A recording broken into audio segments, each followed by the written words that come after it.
And it's kind of one of the first albums that I like really got into. I'm not a music person. Like I'm one of those folks that turns on cinematic trailer music while working, that sort of thing. But this one got me, and that was their first album. But the total brag, total semi flex, and something that I am forever happy and occasionally have realizations of. Oh shit, that happened. Yeah, so Lincoln Park they have an investment arm called Machine Shop Ventures. And so some of the things that they invest in, like it tends to be like creative efforts uh, and creative efforts, films, and video games. And so when I started my startup, it was a video game studio. One of our early investors lives in LA, is in the movie and music scene, and had an in with the Machine Shop Ventures. And so we pitched for them over a period of time, and eventually we got them on board as, I believe it was our seed round. So first we had their venture arm on board, but that means the band was involved, and it was kind of wild. So like not like super involved, right? We had to be very sparing with how did we leverage that, but at one of our launch parties, we were able to get Chairman Han to join, and so he came and was playing the prototype and hanging out with folks at, I believe it was Evo one year. And we got a Mike Shinoda retweet when we did our launch. We were able to get them Wow. updates. It was super fun. And then something that I did not expect was when Chester Bennington died. It like actually impacted my business because it was right around our launch window, and the band very justifiably like retracted, like they needed to grieve and to deal with it. And so that, yeah, just funny scavlore that it came around full circle for me. Wow, that is an awesome story. I love that you got to meet some members from Lincoln Park. That's just like me being a fanboy. Like that's a dream.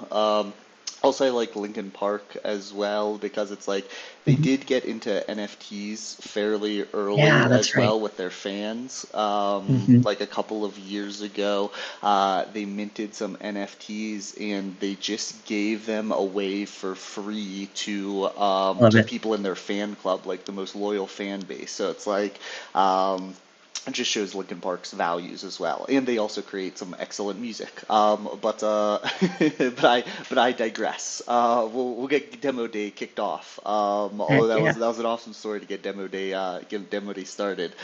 So everybody, welcome to Demo Day. We do this each week on Thursday. We give projects a chance to come in and demo their app or maybe a new release or some new functionality that they have live on Optimism. So I am your co-host, Jesse. I work for the Optimism Foundation. I lead the ambassador program at the Optimism Foundation. The ambassador program you can think of as the kind of decentralized marketing arm of the Optimism Collective, a bunch of great creators from around the world building their local communities through the content that they create. And I will kick it over to Maddie to introduce herself. And then without further ado, we can get it kicked off with our first presenter. Good morning. I have a little bit more ado for y'all. So, good morning. My name's Maddie. I'm the head of developer relations for OP Labs. Our job is to get really fantastic builders building really cool shit on OP mainnet, but also all across the super chain. So, if you're building something cool, Demo Day is for you to be able to show it off, talk about how you built it, why you built it, get some users and some feedback, and be able to really battle test that offering. We do have a couple of announcements. I guess it's really just one announcement. Jesse, I I think we should do the Frames demo day. Like I think we need to make this happen. I'm playing around with the name like speed demo. Speed demo kind of means like speed running, but I think we can run with it. Trying to get the speed dating vibe, but I think we should do this thing of rapid fire 5-minute demos for 10 demos of anybody with the frames. So what do you think? Oh, I would absolutely love that. And also, anybody in the audience, maybe you've been on Farcaster, you've seen really cool frames, and you'd like to demo those, or maybe you built your own frames, even better. That'd be awesome to have you up. So I think we should definitely do that. Not for next week's demo day, but maybe the week after. Yeah, February 29th, like special leap day. What would be better than a leap day edition? We need a leap day frame. And so if you have, even if you just have a favorite frame, chat, post it in chat. We'll reach out to them down, like, let's try to get some folks that can show a variety of the different things there. I'm hearing rumors of more hackathons coming up. Frames are still popping off. And especially if you built a frame in chat, please reach out. We're going to get this going. Yes, for sure. Hit us up in chat, and also after this demo day, I will post a Frames demo day apply in our normal demo Yeah. day channel. Hashtag demo 9. Can't do two things at once, so I'm typing it and talking at the same time. There we go. I will post it after this demo day, and everybody can sign up to kind of demo their frame or suggest a frame to be demoed. Let's go. All right. That is all my ado. So let's kick it. So how many demoers do we have today, Jesse? We have two. Great. Then, Mackie, we're going to kick it over to you. Feel free to introduce yourself, talk about the product. If you're sharing a screen, we'll let you know if we're having any technical issues with it. And then you'll have about 15 minutes to present your wares, and we leave about 5 minutes for questions. And I'll nudge you every once in a while just to let you know what time it is. We will keep an eye on chat, so chat, please add your questions, and we'll get those relayed. Okay, yeah, thanks very much. I hope you can hear me okay and see my screen. We can. Both of those. Chat, be sure you click on the screen. Okay, great. Yeah, thanks very much for having me. It's lovely to get to introduce Civic and myself to the OP ecosystem. My name is Dan Kelleher. I've been at Civic now for a long time, about 6 years. And Civic, we're an identity platform. You have to bear with me. I've got a bit of a hoarse throat today. A lot of talking already, but we basically do identity on chain in all its various forms. One of our main products is Civic Pass, and we've recently, in the last couple of weeks, ported Civic Pass over to Optimism, so it's live on OP mainnet, and you can use it right now in your dApps for various use cases. I'll talk about one very specific one, a good example of Civic Pass in this demo. I'm going to talk a little bit about Civic and Civic Pass, then I'll do the demo, and then I'll show you, if there's enough time, I'll show a little bit of code just to show how you can integrate it. I don't know if there are that many developers on the call, but if there are, that's going to be the interesting bit. But then I'll make sure to leave. We love it when you get technical. Okay, I'll go down dirty then, but then I'll make sure to climb back out again to leave enough time for questions at the end. So maybe 5 minutes of blurb, 5 minutes of demos, 5 minutes of chat. Civic Pass is basically an identity soul-bound token, and it typically allows you as a dApp to manage access to your smart contracts or even your back-end services. So you might, for example, have a soul-bound token that proves that you are over 18, or proves that you're in a specific location, a country, or a jurisdiction, or indeed, more commonly, that you're not in a particular location. For example, you're not in an OFAC-sanctioned country, for example. And another very common one that we issue is a proof of personhood token. So this is basically a proof that you are a person, not a bot, and indeed proof that you are a unique person. So this leads me on to the what I'll be demoing today, which is the Civic Uniqueness Pass. So this is a pass, or a token, that you can only get one of. So you might have multiple wallets, but you can only get this pass on one of them. And that's verified using biometrics. So we do a live video selfie that I'll demonstrate in a moment. And you can transfer it between your wallets, but there's a cooldown period of something like 7 days between revoking it on one and issuing it on the second. So it really ensures that that every one individual is visiting your app only once, only behind one wallet. Why is this useful? Well, there's lots of use cases. I'm going to demonstrate a very simple one today. Like I said, airdrops. It has a number of benefits for airdrops, for example, in similar sort of cases like NFT mints, where you want to have the spread as wide as possible. We know that whenever airdrops happen, there's a huge amount of botting and congestion. Bots try to soak up as much of the the issuance as possible. This helps to reduce that, helps to reduce cheating, and helps to build trust. If you want to kind of foster a community, you want to be fairly confident that all your token holders are actual real people that are going to contribute to your community, and not simply speculative, small amount of bots running, or people running bots for speculation purposes.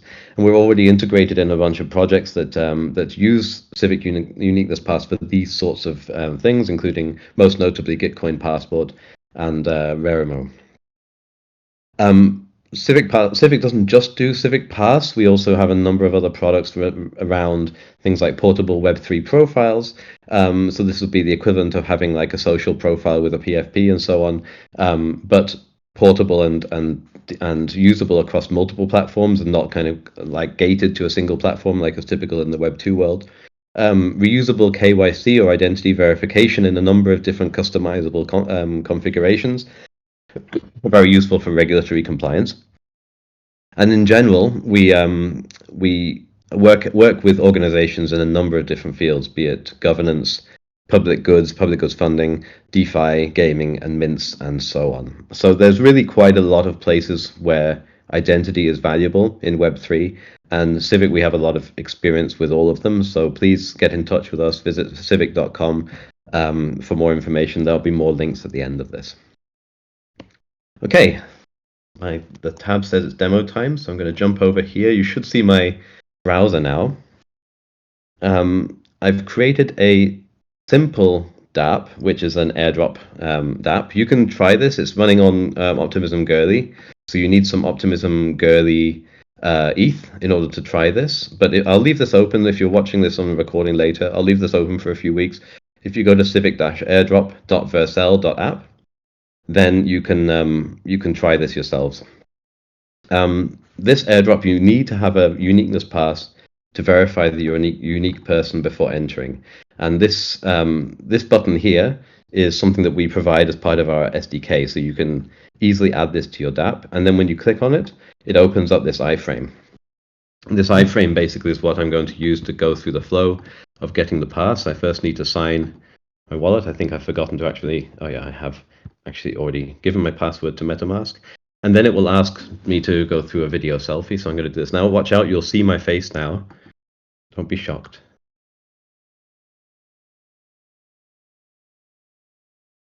Okay, here we go. Here I am. Hello, everyone.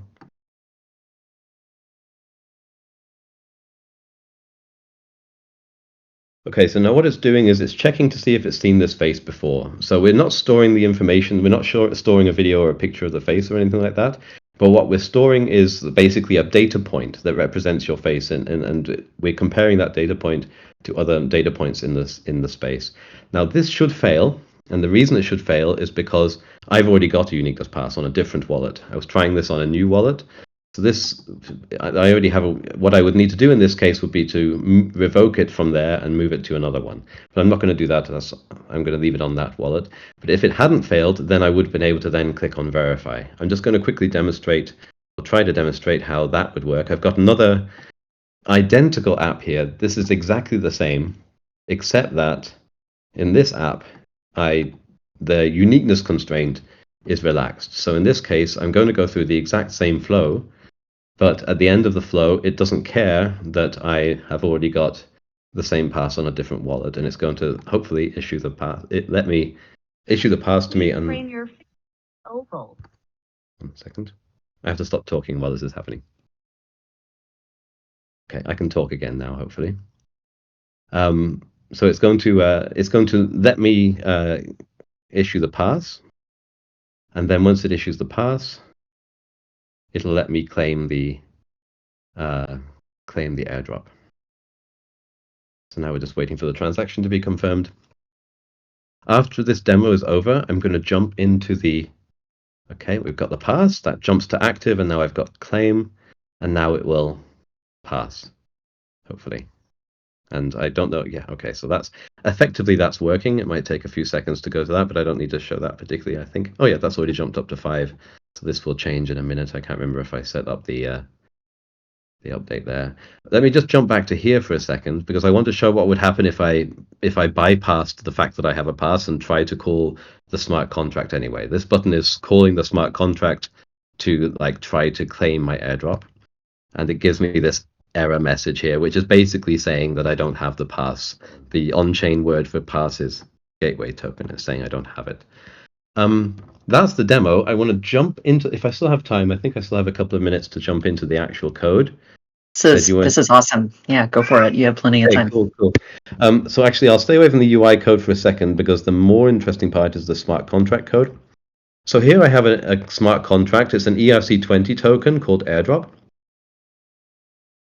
And if you want to gate this, you'll see I have this little function here called claim. This is effectively the mint function that is called by this little button down here, or this button, the claim button. That was what's being called. And it's very simple to add the Civic Pass gating to this. There are basically 4 steps. The first step is to import this file, this trait, gated.sol. This is the hard hat version. If you're using Forge, there's a slightly different way of importing this, which is the details are in our docs.civic.com. Step 2 is to add that trait to your contract just by adding the word gated here.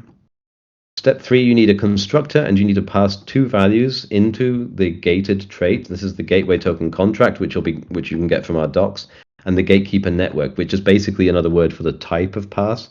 I don't really have time now to go into why we call it gatekeeper network, but there's a cool decentralized reason for that. But you pass those in, and that basically says, okay, when I'm gating functions on this, I want to be gating by this particular type of pass, the uniqueness pass in this case. And then finally, you specify which function you want to be gated. So in this case, we only want to gate the claim function. So just add this modifier gated, and that's it. That's all you need to do. Now you have to have a Civic Pass in order to call this claim function. And then very quickly, I know I'm rushing through a lot of things on this, by the way, so feel free to DM me or contact us on our Discord afterwards if you have any more questions about the details of this. Also, I'll stick around in the demo day chat for a little while afterwards to answer any immediate questions. But just very briefly on the UI side, how you integrate this, there's a library called Civic Ethereum Gateway React. And if you add that, and you add this what's called a gateway provider, React I'm assuming we're using React here, by the way. I apologize if this doesn't apply. We add this provider and wrap that around our app. And again, we pass in the type of pass here, and then the user's wallet.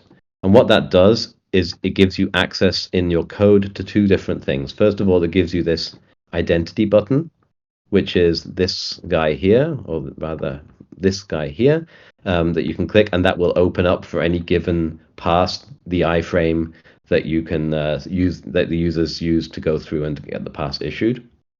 And secondly, it gives you access to the current status of the pass of the user based on their wallet. So that is what allows you, for example, to enable or disable the button here, or change what it says, or that sort of thing. It allows your dApp to be responsive to the on-chain state of the pass. And that's really it. The button itself is customizable. You don't even have to use this button if you don't want to. There's another function for opening up the iframe if you have a different use case.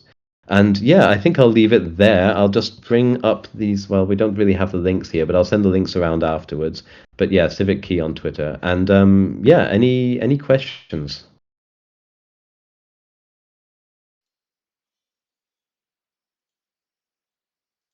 Yeah, this was a great demo of the kind of identity functionality. So I'm curious if you have been looking for partners, or there's been any interest from other projects wanting to leverage Civic Key in the ecosystem, or what kind of partners ideally would you be looking for to suit what kind of use cases? Well, we have a number of partners on other chains, but we're looking for our first big one on Optimism. So yeah, definitely would be interested in talking to people here.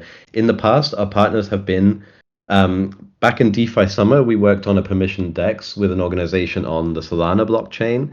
That was very interesting. We've also done a lot of work with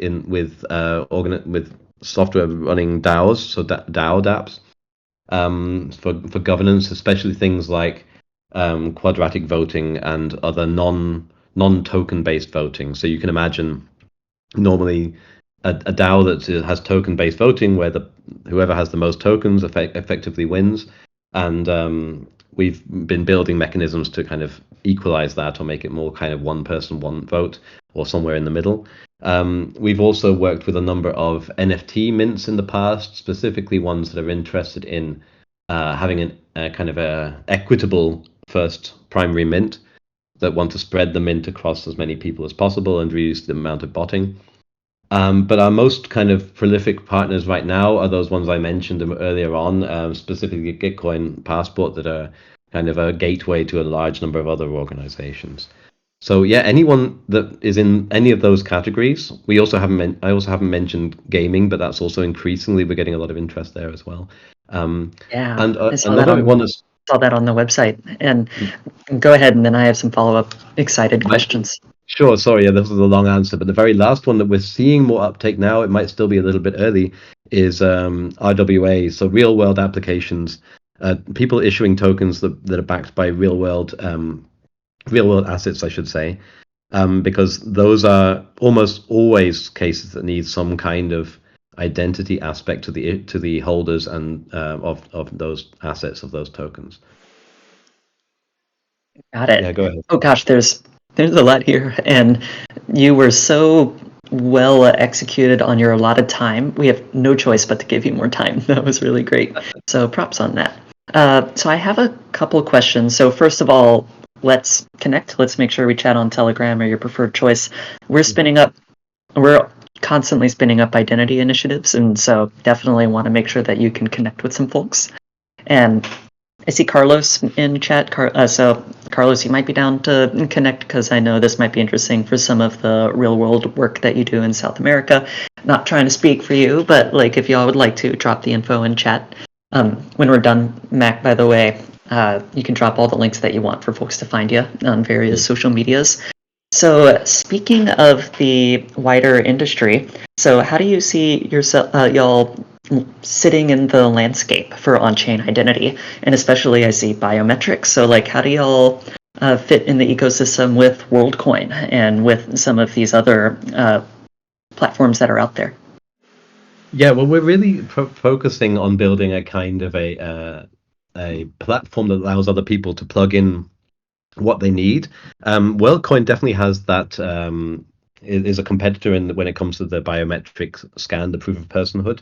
I would say in comparison to that, our uniqueness product is easier to integrate. You saw that it's basically using my webcam, so you don't have to go visit an org in a specific place.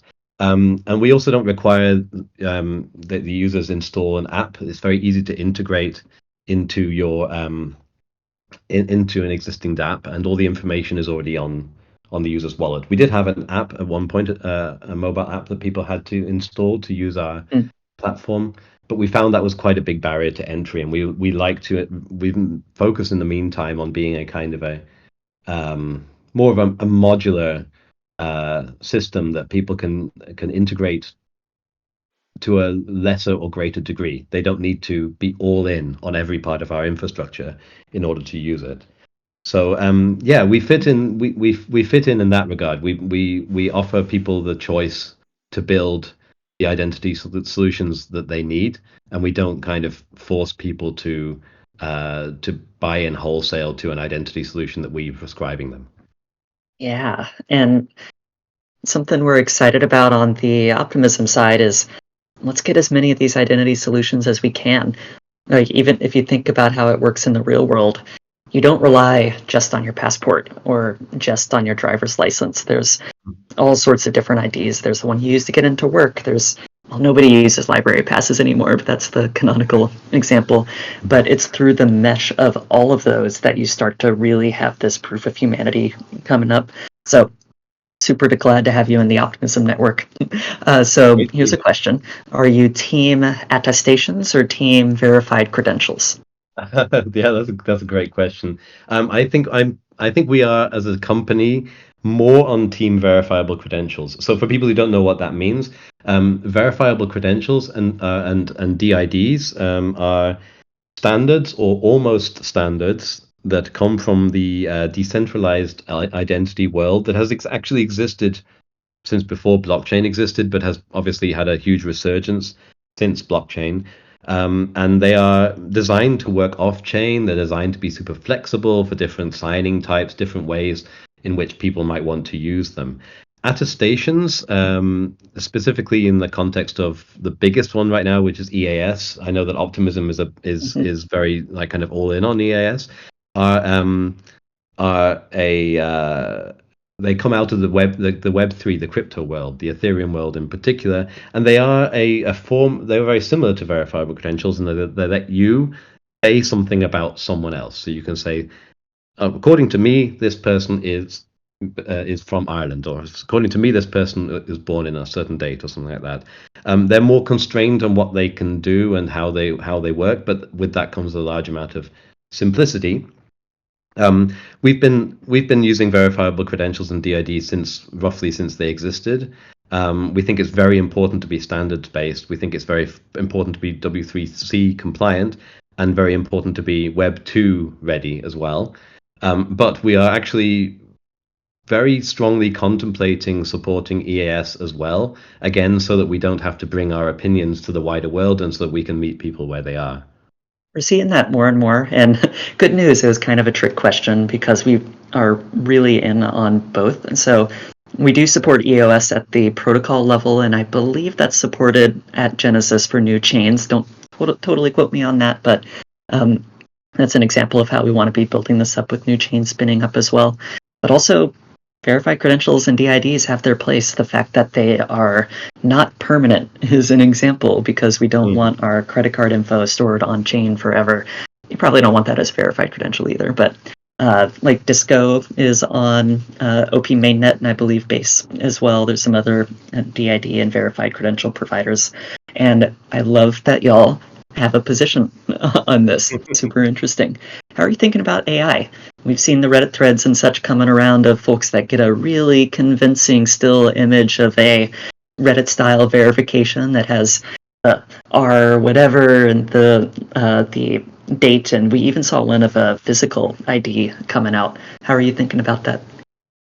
Yeah, well, I mean, I must admit, like, we've been on the kind of on the defensive with AI in the last year, and that we're kind of positioning our product, at least this product you just saw, the Uniqueness Pass, as like a protect yourself against AI bots or deepfakes or whatever it might be. There's a lot of technology in there that helps to ensure that that deepfakes can't get through. You know, when you saw me kind of zooming my face ominously into the webcam, that was doing some kind of 3D mapping in order to help to reduce the likelihood that it's an AI generated model. Now, obviously, it's an arms race, so there's advances in technology every day. It's super scary. I personally would like to see us be more on the kind of embracing side of the possibilities of AI, in terms of both in terms of analyzing behavior on chain and also indeed off chain, but also finding a way for identity to be involved in the generation of AI models, in the usage of AI, in the protection of data that's going into these models, and the protection of data that's being shared with these organizations. I think there's a lot of symbiosis there as well. So I'm looking forward to us hopefully in 2024 stepping out and into that side of things as well. We'll keep an eye out for that. And so we do have to move on. So I see we have some questions in chat. So Mackie, if you can stay and answer some of those and drop your links in there, so we'll make sure that Carlos and Wumps and others are able to get their answers, and then we can also give the floor to our next presenter. But really stoked to have y'all here. Let's get in touch. Want to connect you with more folks. Thanks, everyone. Yeah, thank you so much, Mackie. Excellent presentation. Hey, Murthy. How's it going? Hello. Yes, you ready? Yes. Can you guys hear me? Yes, loud and clear. Wonderful. The floor is yours. All right. Let me share my screen.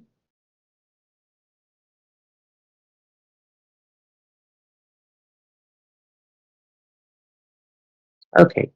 Hi, everyone. My name is Mahesh Murthy. I'm the founder of Karma. Today, I'm presenting this relatively new protocol and an application we built on top of Optimism called GAP. GAP stands for Grantee Accountability Protocol. And we were one of the recipients of the Builders Grant from the this past season 4, and this work was done as part of it. And we implemented this 3 months ago, and we have been getting good traction. So it was in a place where we could demo the product and just explain to the community what this product is and how it works. Um, so in the grants ecosystem, in Optimism, for example, a number of like hundreds of grants are given out every season. One of the challenging parts is for the community to stay up to date on like what are all the projects which have been funded, how are those projects doing, are they on track, just to keep track of what is happening with those projects. And it's a big challenge. Everything right now is on the forum, and it's impossible to know like what are all the projects which were funded when, and what is the status of those. How many projects are dead? How many are still growing? So there is a lot of these visibility questions, which is difficult to answer today. And then, so it's difficult to hold these grantees accountable. And then for the grantees themselves, if they want to build a reputation, like, hey, we received a grant from Optimism and we did this amazing work, and now they can go to another community and say, look, we've done all this work, and can you like give us another grant to keep working on this? So it's kind of difficult for them to showcase their work and their reputation. So to solve those problems for the community and for the grantees, we built this protocol. It's fully built on, just to go into a little bit of technical, it's fully built on EAS, Ethereum Attestation Service. The entire protocol is built on top of it. And the community pages. And for example, here is Optimism page, and you can see all of the some of the grants here who have received in the last few seasons. We are loading all of the grants from across all the season. We just aggregated them, so hopefully by end of this week we'll have around 300 or 400 projects loaded here. So for example, Karma Gap. So we were a recipient of a builder grant. So you can see here, if you go into this grant, you can see Karma Gap about our project. What is the problem we are trying to solve? What is the solution we have? And then you can see all of the grants we have received for Gap project. So we received a builder grant. We were part of Gitcoin round 19. We got a grant from Arbitrum. So you can see here all the details of the grant, and then the core part of the protocol is you can see all our milestones and updates all in one place. So you can see that in August of 2023 we completed this, we posted an update, and all of this is stored on chain as EAS attestations. The idea is like it's all self attestation. So I, as a grantee, I'm creating this project, adding a grant, and self-reporting of all the things which are happening. So anyone can go look at it and say, okay, there's like what all have been completed, what are the pending milestones, and you can look at all the details in one place. So that's the first step. And then we also have the concept of this impact criteria. So you as a, the idea behind this protocol is, one is to show the accountability and visibility to the community and the program managers of what's happening.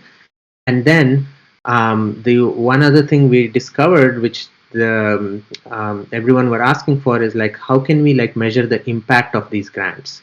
So we added impact measurement. We took a stab at like what would that mean. So we asked some questions to the grantees to say, from your point of view, what is the long-term impact you have on the through this project on the community. So you can explain all the impact criteria, and then once that is done, here is an example of someone actually going and reviewing your grant. So anyone in the community can go and review your grant and answer these questions.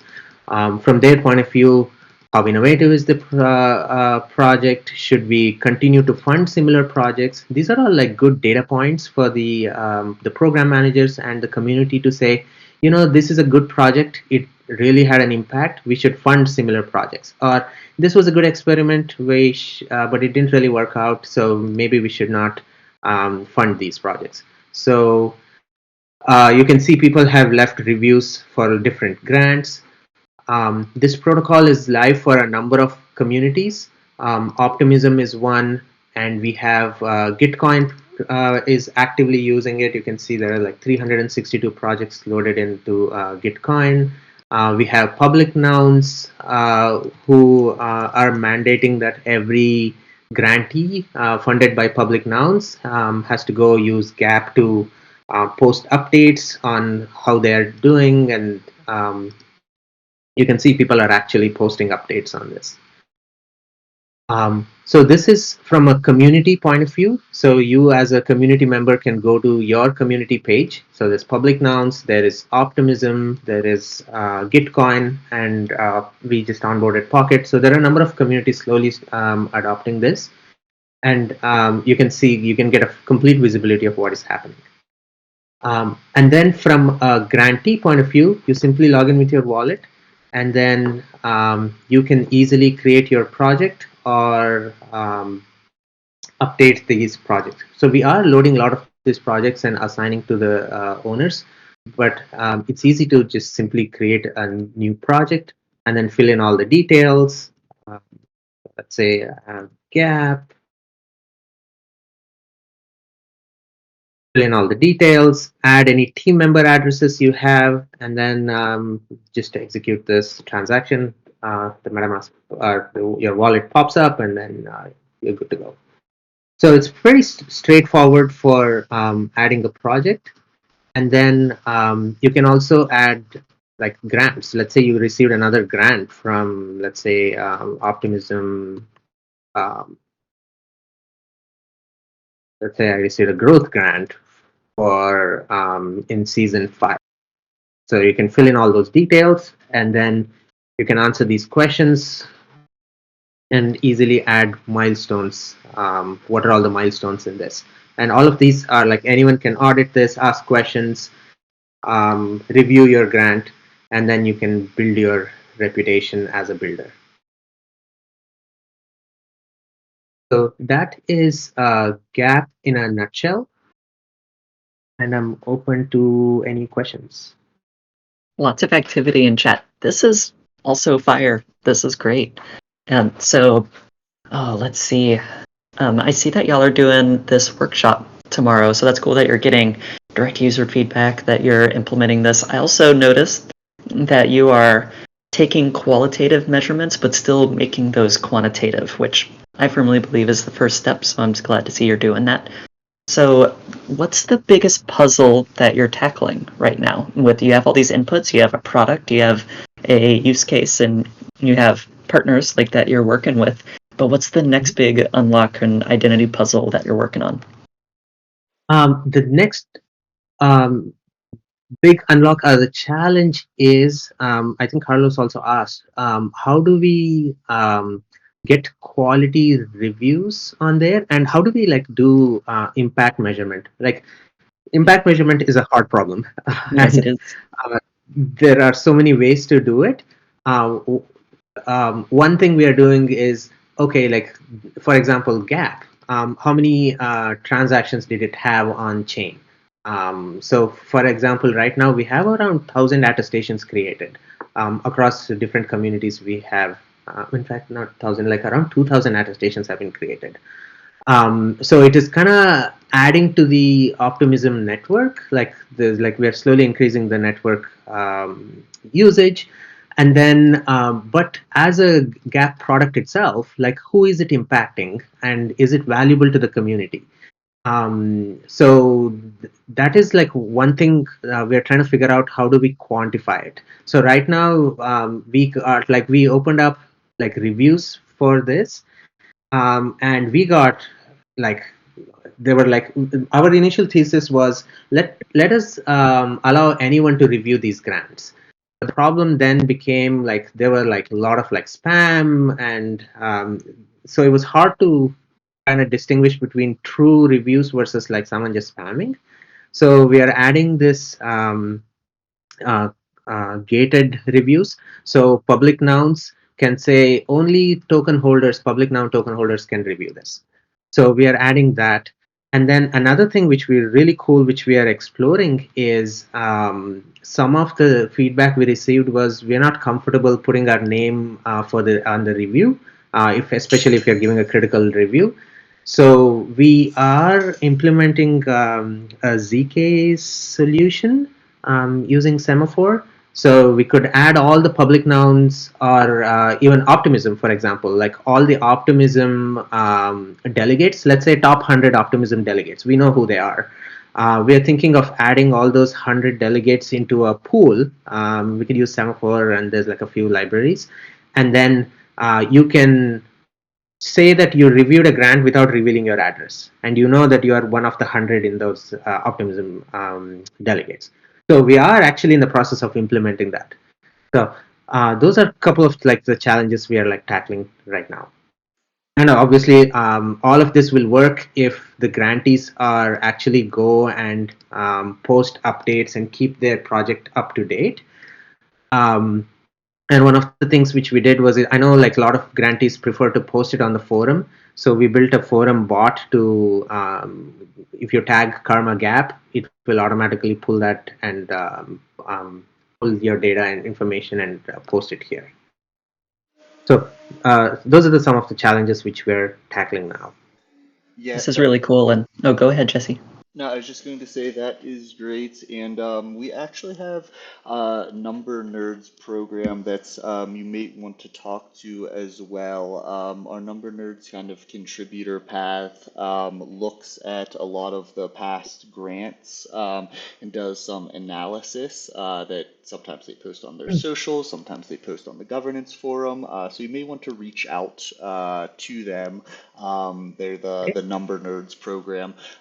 They may be kind of interested in using your platform to kind of post their reviews, but that is a lot of what they do. Wonderful. Yeah, I will definitely reach out to them.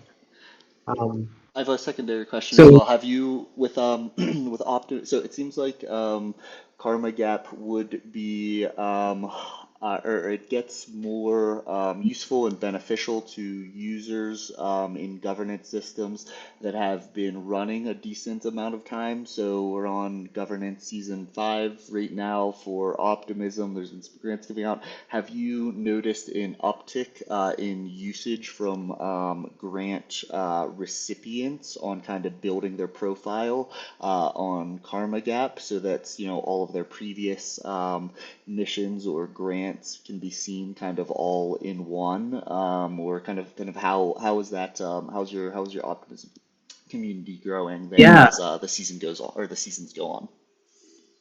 Yeah, it's so we received this grant and we built this in the last season. So it's really like live for the last like couple months, I would say. And we are seeing like slowly like getting traction. And within Optimism, we have like a handful of projects. We are getting like a lot of traction from a lot of other communities. For Optimism, what we are thinking is we are in fact loading. We just aggregated all of the grants across all the seasons in Optimism. So that was around like 400 or 500 projects, I think. So we are going to go ahead and like just load them all into our system, and put it all on chain, so that people will. That's how we are trying to like bootstrap this the system for Optimism network, or our Optimism community. So But as we are like, since we launched, we are kind of onboarding like one by one, and we are like getting more and more people coming in. Um, that's how we are trying to tackle it. I don't know if that answers your question. No, it does. I think that's also a good strategy as well because it seems like one of the gaps for me, like personally, would be like, oh, I don't want to go and input manually all of my previous grant or mission proposal data in there. So I think that's a good strategy. Yeah. So yeah, definitely. Hopefully, it'll be done. Like we have all the data. We're just cleaning it up, and then we'll be able to like just run a script and upload it all in the next day or two. So yeah, there are like a number of communities on the Optimism network. We did add support last month for multiple network support. So if someone wants it on base network, they could like create their community on base.